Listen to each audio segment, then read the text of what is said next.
It all began with an innocuous garden gnome, a small, cheerful figure standing guard by the flower bed, an emblem of whimsy in an otherwise orderly suburban yard. For most neighbors, it was a charming touch, a bit of personality tucked in among the neatly trimmed hedges and pristine lawns. For the HOA, it was a target. The Homeowner Association, known for their strict and often inquisitive inspections, took offense immediately. One day, as the sun cast long shadows across the street, an official violation notice appeared on the front door. The reason? The garden gnome was deemed not compliant with community aesthetics. The letter was businesslike and clear. The gnome had to be removed or face escalating fines. The HOA cited vague rules about decorative elements that disrupted the neighborhood's uniform look, rules which, curiously, were selectively enforced. This wasn't just about a lawn ornament. This was a statement of control. Many homeowners had chipped paint, cracked walkways, or more intrusive modifications, yet the gnome was singled out. What made it worse was that the HOA president personally approved the complaint, a notoriously prickly woman who kept a hawk's eye on every yard in the community. But this violation wasn't just bureaucracy at work. It sparked a fire. The gnome was harmless, and the demand was petty. Instead of quietly removing the gnome, an idea began to form. Why stop at one? Why not escalate this absurdity to its fullest? If one gnome was unacceptable, what would become of an entire army? That question marked the inception of a unique and meticulous plan. Day by day, boxes of garden gnomes began to arrive. Carefully selected, each piece followed the community's arcane rules: height limits, no flashing lights, and no offensive gestures. It was a collection of carefully curated whimsy, from classic bearded figures holding lanterns to playful gnomes fishing in artificial ponds. Each addition was a subtle, precise middle finger to the HOA, a visual protest crafted with a smile. Neighbors started to take notice. First, a few passing glances turned into whispered conversations. The front yard slowly transformed from a single solitary figure into a miniature gnome village. One corner featured a gnome tea party, complete with tiny cups and plates, while another displayed a gnome band with mini instruments arranged for an impromptu concert. The effect was both charming and bizarre, inviting curiosity and, undoubtedly, provocation. The HOA's response was almost immediate. Another letter fell through the mailbox slot, this time highlighting the excessive number of decorative items violating the same obscure rules. The threat of fines was renewed, and an inspector was scheduled to visit within the week. But with every notice, the gnome collection grew. This was no longer about a lawn, it was a battlefield, and every gnome was an unspoken challenge. One weekend, community members gathered quietly by the curb, watching the gnome army's expansion with a mix of amusement and bewilderment. Some sided with the homeowner, seeing the humor and creativity, while others expressed frustration at the growing spectacle. The HOA's image as the neighborhood watchdog was shifting toward that of a petty antagonist. Social media buzzed with photos and memes, turning the Gnome saga into an unlikely local celebrity story. As the inspector's visit neared, preparations went beyond just adding gnomes. Signs appeared at strategic locations, friendly while pointed, reminding the HOA to play nice and embrace joy. The first inspection was tense. The inspector walked the property slowly, taking notes and shaking their head in disbelief. It was clear even they were conflicted. This was technically within the rules, yet undeniably provocative. The chapter closes with the inspector leaving without issuing any immediate penalties, the HOA board convening urgently behind closed doors, and the homeowner looking out over a yard now bursting with colorful, rule-compliant gnomes, ready for whatever petty battle was coming next. The gnome war had officially begun. The aftermath of the inspector's visit sent ripples through the neighborhood like a quiet storm brewing beneath a calm surface. While no penalties were issued that day, the message from the HOA was unmistakable. This sprawling garden gnome display was unacceptable, and the fight was far from over. Behind closed doors, the HOA board was strategizing ways to reclaim their grip on the aesthetic uniformity they so dearly prized. Meanwhile, the homeowner's yard had become a symbol of defiance and creativity that divided the community into increasingly vocal camps. Those who supported the homeowner found themselves emboldened. They admired the audacity of turning a petty violation into an ongoing art installation. Some neighbors started sharing ideas on social media, suggesting new gnomes and setups that could further push back against the HOA's nitpicking. The yard was no longer just a private space. It had become a canvas of rebellion that others secretly wished they had the guts to create. Conversely, the opposition grew louder and more organized. A core group of neighbors, many aligned with the HOA, saw the gnome invasion as an assault on the community's charm and order. Complaints were filed, meetings were scheduled, and petitions circulated demanding swift action. The HOA president, whose personal crusade against the garden gnome continued unabated, spearheaded this campaign. Petty criticisms in the form of overheard remarks and snide notes began to dot mailbox slips and windshield wipers, heightening tensions. This divide spilled over into daily life. Casual greetings became curt, glances turned chilly, and neighborhood watch meetings became heated debates. The once quiet suburban street was now a battleground of ideologies: uniformity versus personal expression, control versus creativity. The homeowner, caught in the middle, remained unfazed, doubling down on the gnome front. As the HOA prepared for their next inspection, a move intended to force compliance, the homeowner crafted a plan to stay firmly on the HOA's good side, technically. Gnomes were meticulously rearranged, each perfectly aligned with the community guidelines written in the HOA rulebook, down to the stipulated 6-foot clearance from walkways and proper spacing apart. Signs were put up describing the gnome display as a landscaping art project, complete with fabricated artist statements that humorously thanked the HOA for inspiring such creativity. Local media caught wind of the escalating backyard war. Journalists came knocking, intrigued by this clash between authority and artistic rebellion. Interviews were kept anonymous by most neighbors, but the homeowner happily played the role of the cheeky underdog, highlighting the absurdity of rules that punished harmless whimsy while ignoring far graver issues within the community. The story ignited a frenzy online, turning the suburban conflict into a viral sensation and putting the spotlight on HOA overreach nationwide. Meanwhile, the HOA board, now under local and online scrutiny, faced internal pressure to act decisively. They debated sending in legal notices, escalating fines, or even attempting to have the display removed by third parties. But a certain level of apprehension had set in. Public opinion was divided, and many feared backlash if they pushed too hard. The homeowner, aware of the mounting tension, embraced every complaint with good-natured flair. Social media updates showcased the growing number of gnomes from all over the world, gifts and purchases arriving to bolster the ranks.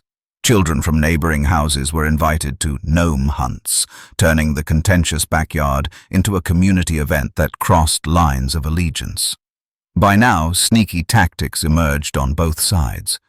The HOA started covertly monitoring the yard for any gnomes that might breach the rules, and several were mysteriously missing the next morning. Meanwhile, the homeowner staged gnome rescue missions, secretly returning any removed figures or replacing them overnight with duplicates or new absurd models. The roller coaster of petty revenge escalated into a daily spectacle, an unspoken game of cat and mouse. The yard was no longer an ordinary yard.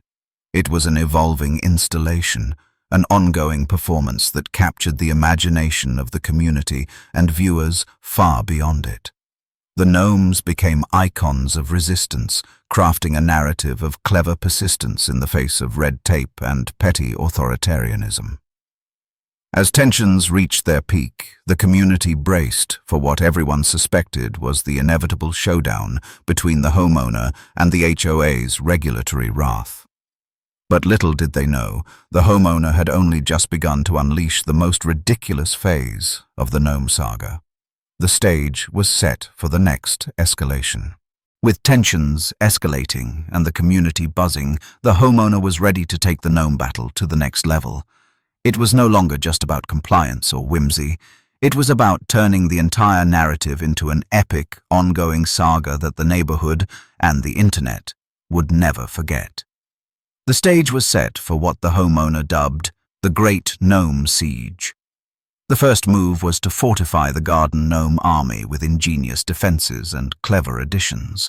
No longer mere decorations, many of the gnomes now had secondary purposes, cleverly disguised as HOA-compliant accessories. Small solar lights illuminated the gnome village at night, creating a glow that seemed festive, yet was technically permissible. Miniature protective barriers, carefully within fence height restrictions, were placed around prized gnomes to prevent unsanctioned relocations, a nod to previous mysterious disappearances. The homeowner developed complex layouts designed to confuse any would-be gnome removers. Rows of gnomes formed labyrinthine patterns and tiny gnome neighborhoods, complete with miniature mailboxes and roads crafted from decorative stones. The artistic detail drew admiration from passers-by, causing even neutral neighbors to pause and appreciate the spectacle. Undeterred, the HOA intensified their efforts. Inspectors returned frequently, each visit more detailed and confrontational than the last. They documented every inch of the property, looking for any justification to issue fines or demands for removal. To no avail. Every gnome met the written community standards, and the sheer number made it impossible to remove all without massive effort and public attention. The homeowner responded creatively. A small weather station was installed, disguised as a gnome-sized shack, monitoring environmental conditions, or so it was said in the official documentation. Another section of the yard featured a gnome theater, with figurines staged in scenes that humorously depicted daily life in the neighborhood, including exaggerated caricatures of the HOA board members, though always within tasteful limits. Neighbor reactions continued to be mixed. While some found the gnome army ridiculous, others found entertainment in it. Local families began to treat the site as a weekend destination, bringing children to explore the ever-growing display. Social media challenges were born: find the hidden gnome, spot the newest arrival, and caption this gnome moment. The homeowner's guerrilla marketing turned a petty property dispute into a communal event. Meanwhile, the HOA formed a special committee dedicated solely to the garden gnome issue. Meetings were held in person and online, with some members suggesting drastic measures like rewriting community guidelines specifically to target the gnome invasion, or demanding the installation of surveillance cameras to catch ongoing violations. The homeowner found these escalating responses even more fuel for the fire. In a particularly masterful stroke, the homeowner introduced a gnome swap day, inviting the neighborhood to contribute their own gnome figurines to the display. This not only expanded the army but also blurred the lines between opposition and support. Suddenly, even some skeptics began to embrace the cause, intrigued by how communal this strange conflict had become. The homeowners opposing the gnome army countered with minor sabotage attempts. Gnomes were moved, rearranged, or even hidden overnight. The homeowner responded with surveillance cameras disguised as gnome statues, catching the culprits in the act, though no official action was ever taken. The petty battles played out in hushed tones, and anonymous notes slipped under doors. Through it all, the homeowner maintained a calm, almost playful tone, framing the conflict as a battle of creativity against bureaucracy. Online updates chronicled the daily changes, inspections, and minor victories, each installment drawing more views and fan engagement. The Gnome saga was no longer just a neighborhood quarrel. It was a viral phenomenon. As the HOA's frustration mounted, they finally announced a special community meeting to address the ongoing garden gnome controversy. The event promised to be a climactic showdown, with speeches, votes, and perhaps a resolution or deeper discord. The homeowner prepared meticulously, ready to present their case not just with words, but with the full force of the gnome army as visual proof. The neighborhood held its breath. Would the HOA prevail, or had the homeowner turned the tables so completely that the gnome army was now the true rulers of the street? The answer awaited at the community meeting, a moment poised between order and chaos, rebellion and regulation. The day of the community meeting arrived, marking a pivotal moment in the ongoing saga between the homeowner and the HOA over the infamous garden gnome army. The normally unremarkable neighborhood clubhouse was transformed into a theater of anticipation and unease. Chairs were arranged in rows facing a makeshift. The day of the community meeting arrived, marking a pivotal moment in the ongoing saga between the stage, while signs from both sides quietly adorned the walls, some advocating for neighborhood unity, others cheekily proclaiming, "Long live the gnomes." Residents trickled in, divided by their allegiance or curiosity. The HOA board, led by their determined president, prepared a detailed presentation. They outlined their grievances, citing community standards, citing neighborly concerns about property values, and emphasizing the importance of uniform appearance in maintaining the neighborhood's character. Their tone was formal and stern, reflecting the official nature of their authority. Opposite them, the homeowner took a different approach. The gnome army had been tactfully relocated to flank the clubhouse entrance, a living exhibit of the artistic rebellion that had captured local and online imaginations. At the center was the homeowner's own testimony, carefully crafted to highlight not only compliance with rules, but the joy and community spirit the gnomes had fostered. Throughout the meeting, the atmosphere shifted between charged arguments and moments of unexpected levity. Supporting neighbors shared stories of how the gnome garden had become a gathering spot for children and families, breaking down social barriers and inspiring creativity. Some even admitted they had secretly added their own gnomes to the display, blurring the line between opposition and alliance. The HOA president responded by stressing the importance of order and consistency, warning that allowing such displays risked a slippery slope of chaos. Yet, as residents voiced their opinions, it became clear that many were torn between respect for the rules and appreciation for the homeowner's innovative spirit. During the discussion, a surprising voice emerged, a longtime HOA member who had quietly observed the growing discord. This neighbor proposed a compromise: designate the homeowner's yard as a community art space where creative displays could be celebrated under certain guidelines, setting a precedent for friendly artistic expression without undermining the HOA's broader standards. The suggestion caught many off guard, but was met with thoughtful nods and murmurs. The dialogue opened new possibilities for bridging the divide, turning what had been a heated conflict into a conversation about community values and flexibility. The homeowner embraced the proposal, seeing it as a win not just for themselves, but for neighbors who wanted a bit of personality embraced rather than punished. As the meeting drew to a close, it was clear that while the official outcome was still uncertain, the battle lines had shifted dramatically. The gnome army was no longer merely a protest. It had become a catalyst for dialogue and potential change. The homeowner's clever strategy had turned the tables, forcing the HOA to reckon with the human side behind the rules. Outside, the gnome garden welcomed visitors as they left the meeting, some smiling, others deep in thought. The neighborhood stood at a crossroads, balancing tradition and innovation, control and community spirit. Yet, beneath the surface, everyone knew this would not be the end of the story. Because in a place where one small gnome sparked a full-scale domestic rebellion, the next move was always just around the corner.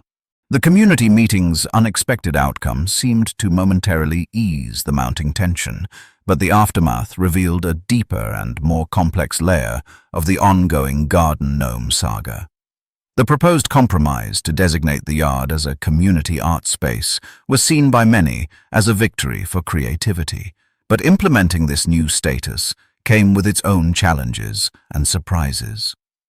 In the days following the meeting, the homeowner found themselves navigating a delicate balance of maintaining the gnome army while adhering to the evolving guidelines. The HOA was now under increased scrutiny. They had to tread carefully to avoid accusations of heavy-handedness while preserving the neighborhood's established aesthetic standards. This new dynamic created a fascinating push and pull that kept neighbors on edge. The garden gnome display began to attract more attention, not just from locals, but from neighboring communities and online audiences. Photos and videos showcasing the gnome village's intricate details went viral on social media platforms. Comments ranged from admiration of the homeowner's creativity to debates about HOA regulations and individual rights.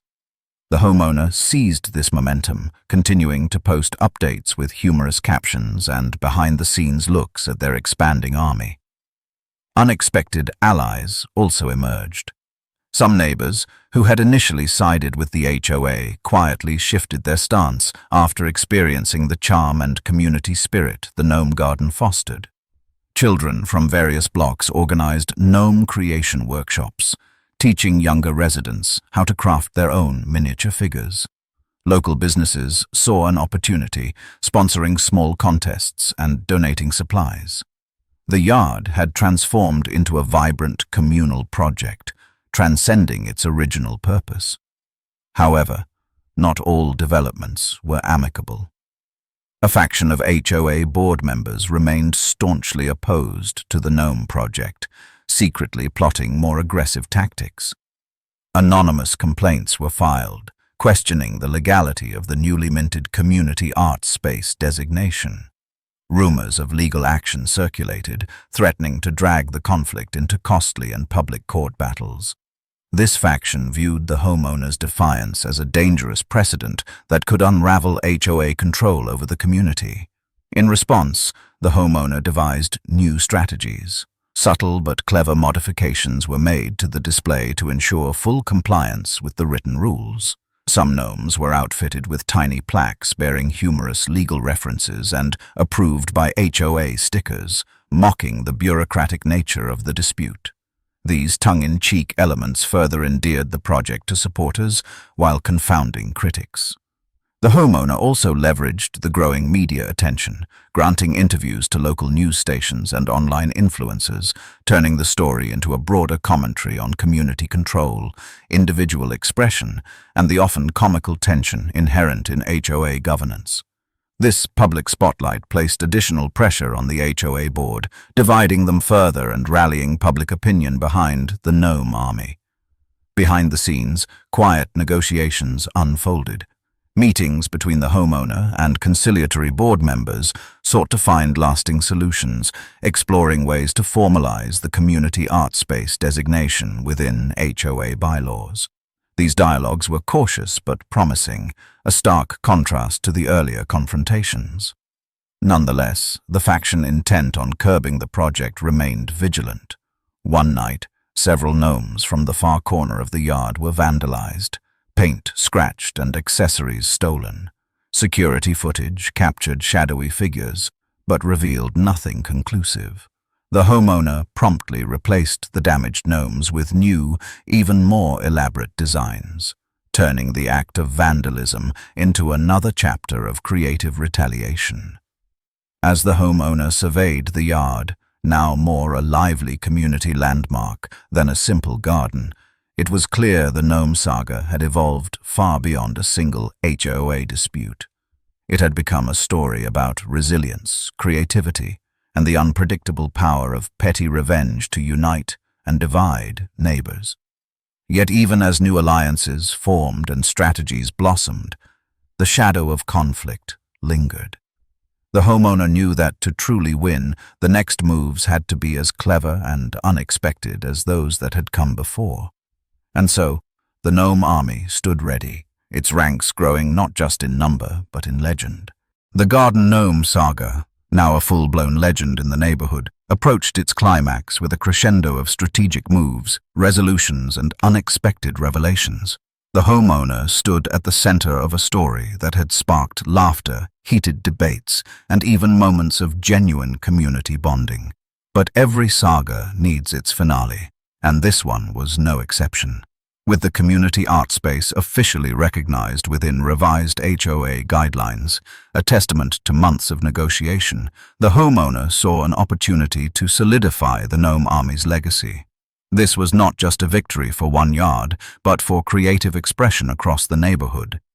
Yet the homeowner recognized that while the formal battle was nearing an end, the heart of the conflict, the tension between individuality and control, would persist. The final act began with a grand unveiling, an expanded gnome exhibit featuring collaborations from neighbors of all ages and backgrounds. The yard had become a living gallery, showcasing elaborate scenes from whimsical fantasy adventures to subtle social commentary. Each gnome told a story, turning the display into a narrative mosaic that inspired the community rather than dividing it. The HOA board, now split between those embracing change and those clinging to tradition, watched closely. The faction that had once fought most fiercely found themselves on the defensive, continually challenged by the homeowner's clever use of humor, compliance, and public support. Attempts at further litigation fizzled as legal advisors warned against wasting resources on a fight that had become a public spectacle. Throughout this time, the homeowner remained open, extending invitations to neighbors to contribute, critique, and participate. This inclusivity transformed skepticism into support and opposition into cautious curiosity. The once rigid boundaries between rules and rebellion blurred into a shared celebration of community spirit. Amidst the fanfare, a surprising revelation emerged. The homeowner discovered that the persistent HOA president, previously seen as an antagonist, had a soft spot for garden gnomes from childhood. This insight came during a private conversation arranged by a mutual neighbor seeking peace. The president confessed that their rigid stance had been fueled by a desire for order that conflicted with a buried appreciation for the whimsical. This moment of vulnerability humanized the conflict and opened doors for reconciliation. The homeowner seized this moment to propose a yearly community event, the Gnome Festival. This would be a day dedicated to creativity, unity, and a shared love of quirky decorations that bring joy to the neighborhood. The festival's goals were simple yet profound: turn past discord into a beacon of togetherness. The proposal was enthusiastically received, endorsed by the HOA board and neighbors alike. Plans were made for workshops, gnome parades, contests, and social gatherings. The homeowner was praised not only for their tactical brilliance, but for bringing a divided community together through laughter and clever perseverance. As the story closed, the Garden Gnome army remained a visible and beloved fixture in the neighborhood. It was a testament to the power of standing firm with good humor and creativity in the face of petty control. The homeowner had transformed a minor HOA violation into a viral phenomenon, inspiring countless others to rethink how they engage with community rules and personal expression. The saga's legacy was clear. Sometimes the mightiest resistance comes not from grand gestures, but from the smallest figures, smiling gnomes standing tall against conformity, one cheeky scene at a time. The end of the Gnome War marked the beginning of a new chapter in community life, one where a little mischief and a lot of heart could rewrite the rules. And so, the Gnome army lived on, forever guarding the spirit of creative rebellion in the backyard and beyond.